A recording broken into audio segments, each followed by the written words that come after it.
Welcome to my YouTube channel. This is class number 4 of lesson motion in a plane. Hope whatever the basics I've discussed in the previous sessions all of you understood. And in the current session I will discuss with you further concepts related to vectors.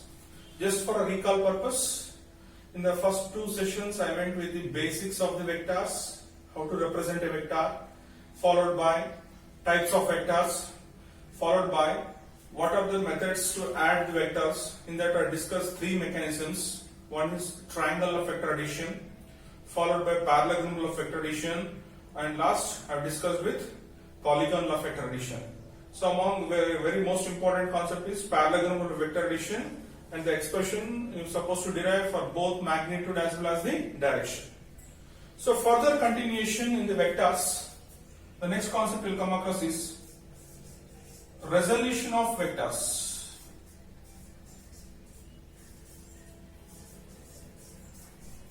Resolution of vectors. See, this resolution of vectors are also called as splitting of vector into components. So in order to understand that, first of all, since our lesson is dealing with the motion in a plane nothing but two-dimensional system. So draw one coordinate system here. Let's say this is x-axis and this is y-axis. Assume OA bar is one vector which is available in the plane, making an angle theta with respect to the x-axis. Now the problem of the vector when it is acting in a plane is what means it has some value of its for this vector, some of its value will act with the x-axis as well as y-axis also. Until if you don't know how much extent of these values are acting with the x-axis and y-axis respectively, you are unable to solve problems related with the vectors. Then what is the mechanism is simple, just to try to split this vector, how much extent or how much amount of this vector is acting over x-axis and how much is acting over the y-axis. Then the mechanism itself is known as resolution of vectors. And in simple way I can say splitting of a vector into components is called resolution of vectors. I repeatedly tell, what is the necessity of splitting a vector into components? Because our lesson is being motion in a plane, every component, every physical quantity related to a body which is moving in a plane supposed to divide into two components.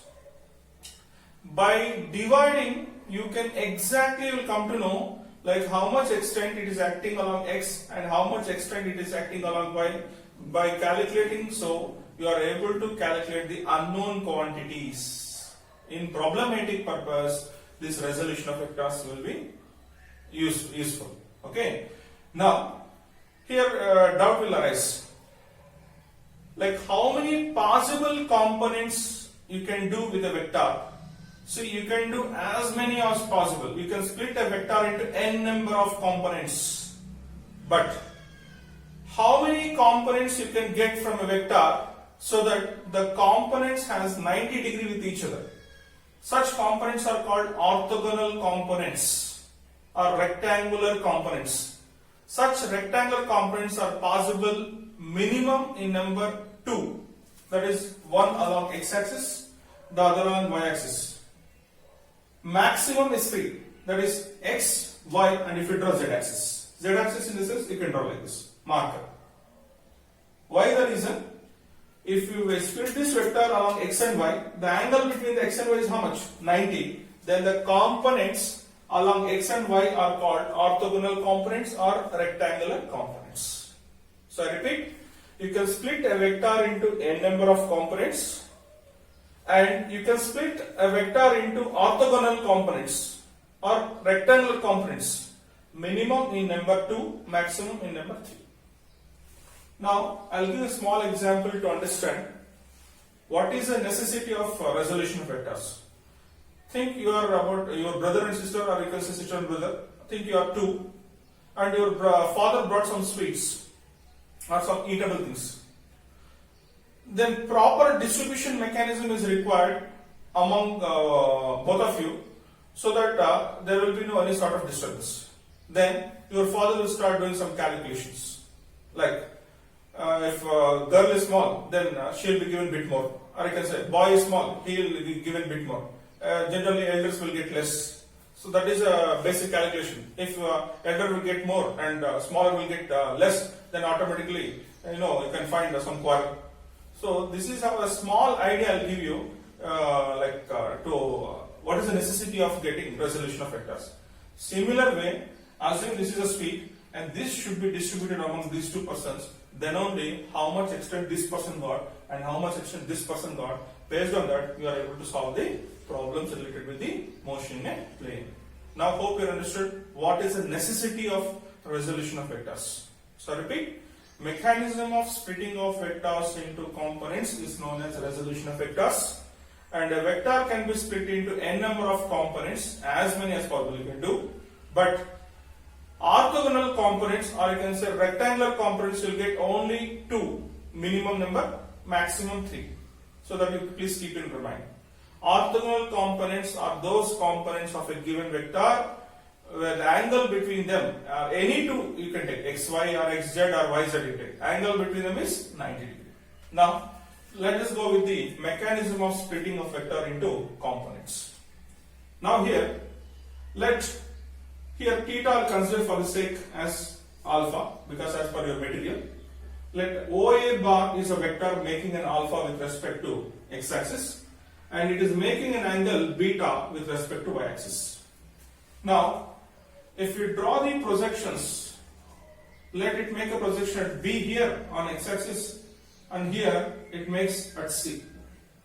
Now, I will take OB bar as one vector and OC bar as another vector. Since opposite sides are same, I can take OC bar is equal to BA bar. Now you know triangle of vector addition. So you can find one triangle OAB. In this OB bar and BA bar, I'll take as two vectors taken in order. See here, arrow mark I have drawn in particular way, where OB head ends from there, BA bar tail started. Nothing but OB bar and BA bar are in order of a triangle. Then the closing side or the thirds of the triangle will represent the resultant. Now from this, using triangle of vector addition, I can take like this: OA bar that is equal to OB bar plus BA bar. Hope you understood. These two vectors are the vectors which are added to, which will give the resultant of OA bar by addition. Now from the diagram, it is very clear that OB bar, take it as it is, BA bar can be equated to OC bar. Hope you understood very first step. Now from this I can take OA bar is actual vector, assume it is P bar, and OB bar and OC bar are called as components. Since OB bar is acting along x-axis and OC bar is acting along y-axis, then OB bar and OC bar can be called as rectangular components or orthogonal components. Now we are supposed to calculate using certain trigonometric rules what is the exact value of OB bar and what is the exact value of OC bar in terms of OA bar, because you have only two things. You know the value of P bar, you know what is alpha, what is beta. Using these three terms only you are able to represent these two. So for that, let us start doing some trigonometric calculation. From the given triangle OAB, you tell me what is sine alpha. See, what is sine alpha here? Opposite by hypotenuse. But you require what? OB, right? So for a change, I'll take it as cos alpha. So what is cos alpha? Base by hypotenuse. What is base? OB. What is hypotenuse? OA. Now from this, what is OB bar? On doing cross multiplication, OA bar times of cos alpha. Let it be as equation number 1. Now you take one more step, same like from triangle OAC. OAC. Use again same cos beta. What is cos beta? Adjacent by hypotenuse, or it is a base by hypotenuse. What is base here is OC and hypotenuse is OA. From this, OC bar is equal to OA bar times of cos beta. Let it as equation number 2. Now substitute both into this. See, from this, OA bar is equal to, what is OB bar you have is? OA bar cos alpha plus, what is OC bar you have?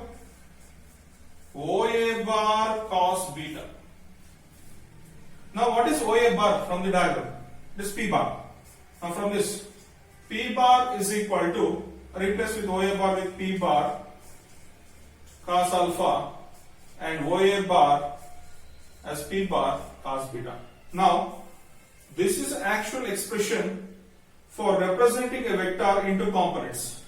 Now for this P bar cos alpha is one component along x-axis, P bar cos beta is another component along y-axis.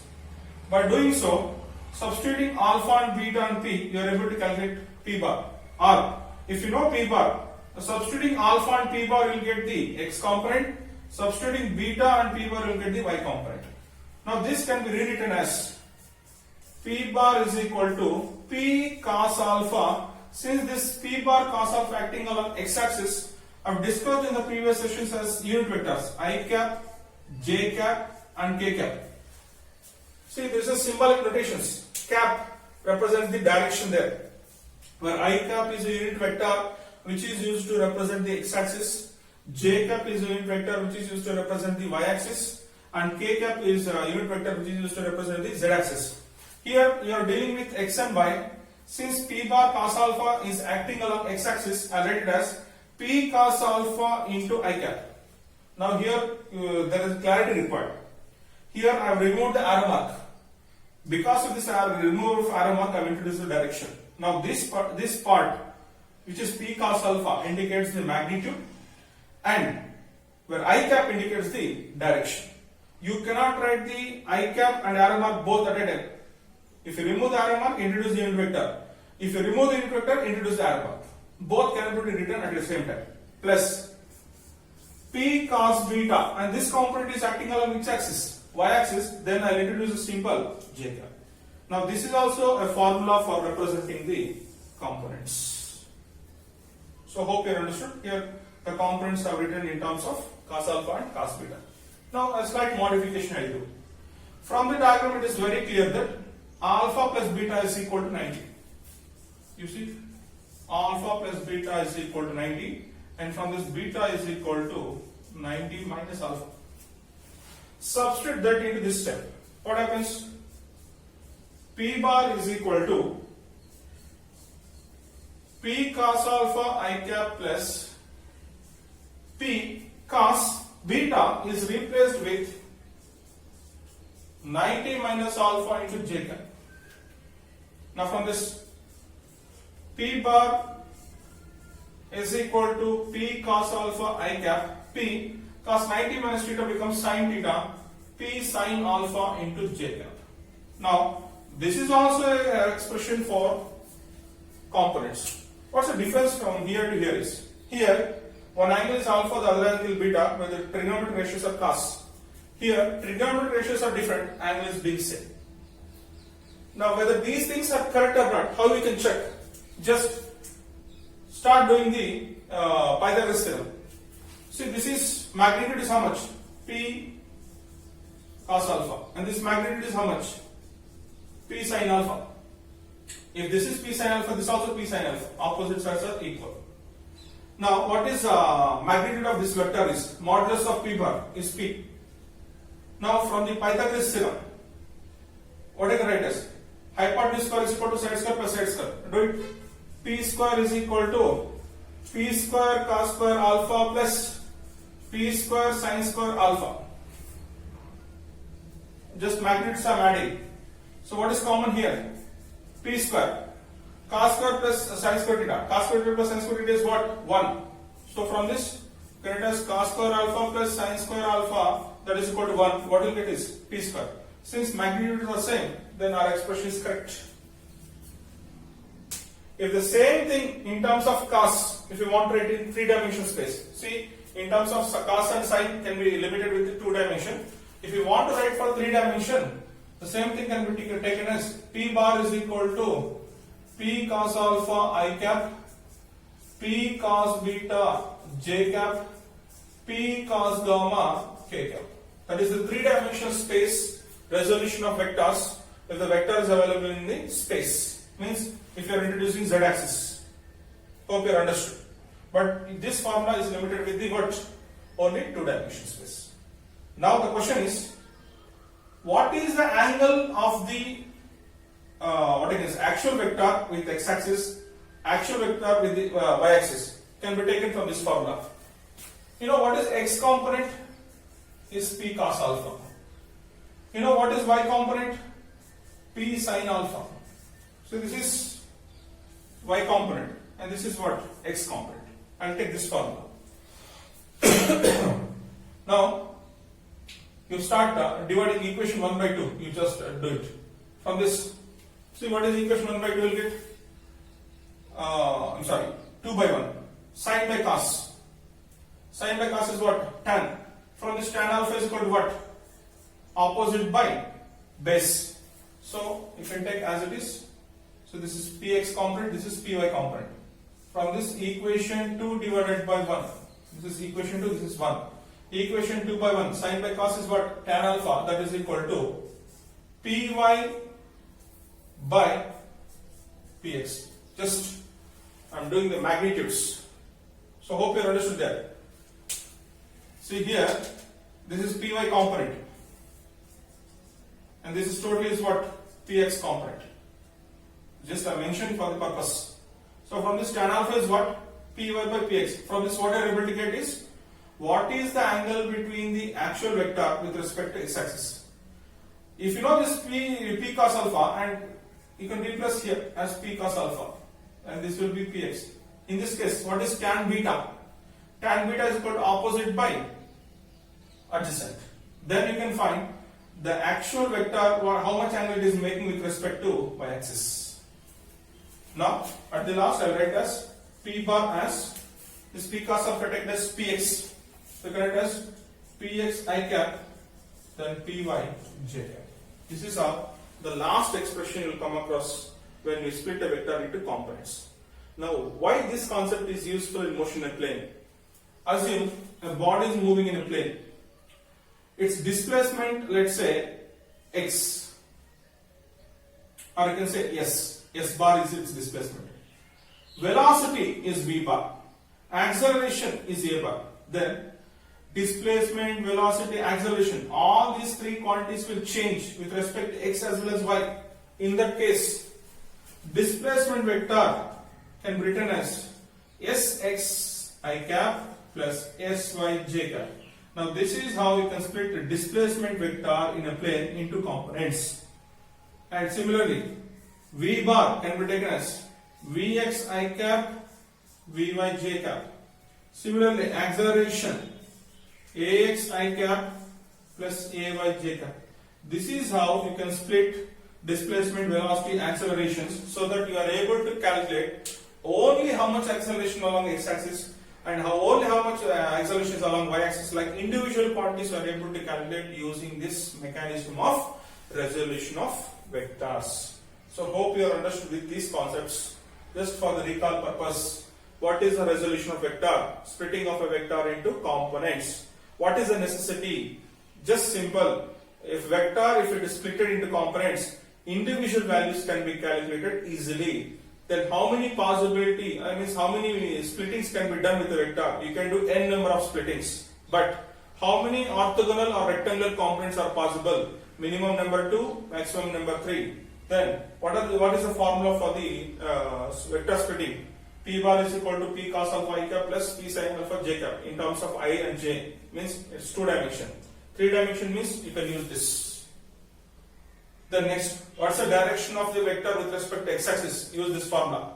With respect to y-axis, use the tan beta formula. Tan beta is equal to px by py, self integrate. Then, how to split the vector displacement, velocity, and acceleration into two-dimensional plane? I've written the formulas which are available in the material also. Related objective questions, I'll discuss once with the vector concepts will end. I'll make only one particular class with the some objective questions based on the vectors, which will exist from NEET as well as the JEE. So I'll do only one class with particular with the objective, so that I'll cover entire vector concepts in that particular session, and I'll give some homework also for the working purpose.